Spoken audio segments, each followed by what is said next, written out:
नमस्कार।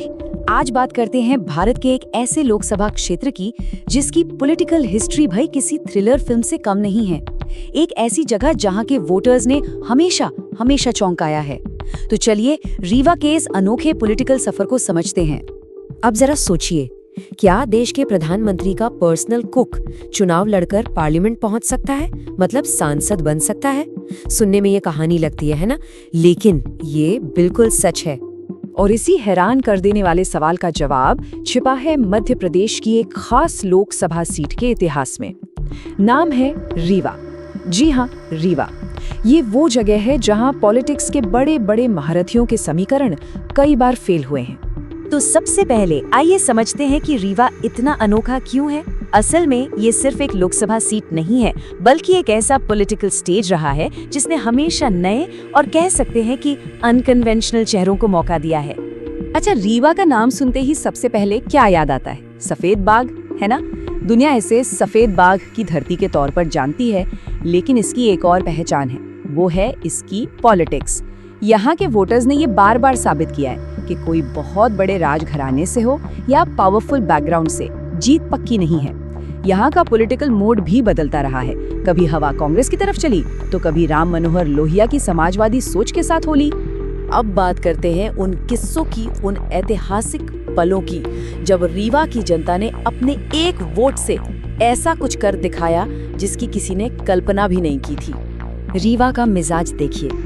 एक तरफ थे महाराजा महारानी, मतलब शाही ताकत, और दूसरी तरफ थे एक रसोइया और एक दृष्टिहीन नेता। और जीता कौन? जनता की पसंद। रीवा ने बार बार बड़ी बड़ी ताकतों को हराकर आम लोगों को अपना नुमाइंदा बनाकर संसद भेजा। ये हैं शिवदत्त उपाध्याय। कौन थे ये? ये थे देश के पहले प्रधानमंत्री जवाहरलाल नेहरू के पर्सनल कुक। सोचिए, वो जमाना था जब कांग्रेस का टिकट मिलना ही जीत की गारंटी माना जाता था। नेहरू जी ने उन्हें रीवा से कैंडिडेट बनाया और रीवा की जनता ने क्या किया? उन्हें एक बार नहीं बल्कि दो बार 1957 और फिर 1962 में अपना सांसद बनाकर दिल्ली भेजा। और अब मिलिए पंडित यमुना प्रसाद शास्त्री से। इनकी कहानी तो और भी कमाल है।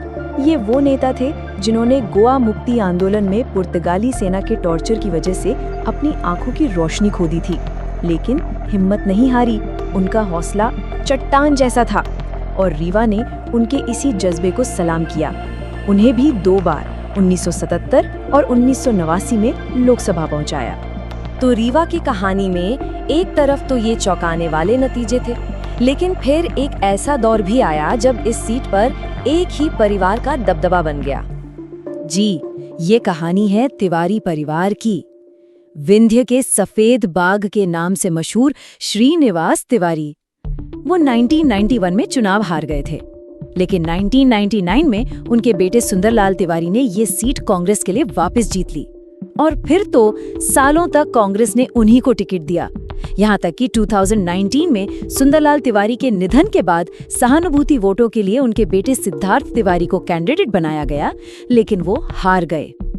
अब देखिए, जब एक ही चेहरे को बार बार टिकट मिलता है तो क्या होता है? पार्टी के अंदर ही नाराजगी बढ़ने लगती है, और यही हुआ। इसका सीधा असर ये हुआ कि रीवा में कांग्रेस की जो जड़ें थीं, वो धीरे धीरे कमजोर पड़ती गईं। और जैसे ही कांग्रेस कमजोर हुई, रीवा की पॉलिटिक्स में एक नई ताकत ने एंट्री मारी। एक ऐसी पार्टी जिसने आकर सारे समीकरण ही बदल दिए, और वो पार्टी थी बहुजन समाज पार्टी, यानी बीएसपी। और यहाँ एक और बहुत ही दिलचस्प फैक्ट है। क्या हम जानते हैं कि पूरे देश में बीएसपी का जो पहला सांसद चुना गया था वो रीवा से ही था? जी हाँ, 1991 में ये एक बहुत बड़ा ऐतिहासिक पल था जिसका असर नेशनल पॉलिटिक्स पर भी पड़ा। और देखिए, बीएसपी की ये जीत कोई तुक्का नहीं थी, इसके पीछे मेहनत थी। पार्टी के संस्थापक कांशीराम ने 1989 से ही यहाँ जमीन तैयार करना शुरू कर दिया था। 1991 में भीम सिंह पटेल ने कद्दावर नेता श्रीनिवास तिवारी को हराकर सबको चौंका दिया। फिर 1996 में बीएसपी फिर जीती और 2009 में तीसरी बार, मतलब कुल मिलाकर 3 बार बीएसपी ने यहाँ बड़ा उलटफेर किया। और अब चलते हैं कहानी के मौजूदा दौर में, एक ऐसा दौर जिसने रीवा की पूरी राजनीतिक पहचान ही बदल दी। जो सीट कभी चौंकाने वाले नतीजों के लिए जानी जाती थी, वो भारतीय जनता पार्टी यानी बीजेपी का एक मजबूत किला बन गई। बीजेपी को यहाँ अपनी पहली जीत 1998 में मिली थी, लेकिन असली गेम चेंजर साबित हुआ साल 2014 जब जनार्दन मिश्रा यहाँ से जीते, और उसके बाद तो उन्होंने पीछे मुड़कर नहीं देखा। 2019 में दोबारा जीते और 2024 में उन्होंने जीत की हैट्रिक पूरी कर ली, और इसी के साथ रीवा बीजेपी का एक ऐसा गढ़ बन गया जिसे भेदना मुश्किल है। अब अगर कुल जीतों का हिसाब किताब देखें तो तस्वीर और भी दिलचस्प हो जाती है। कांग्रेस अब भी 6 जीतों के साथ नंबर 1 पर है, लेकिन बीजेपी 4 जीत और बीएसपी 3 जीत के साथ ज्यादा पीछे नहीं है। पर सबसे जरूरी बात यह है कि पिछले कुछ सालों का ट्रेंड देखें तो बीजेपी का दबदबा लगातार बढ़ता ही जा रहा है।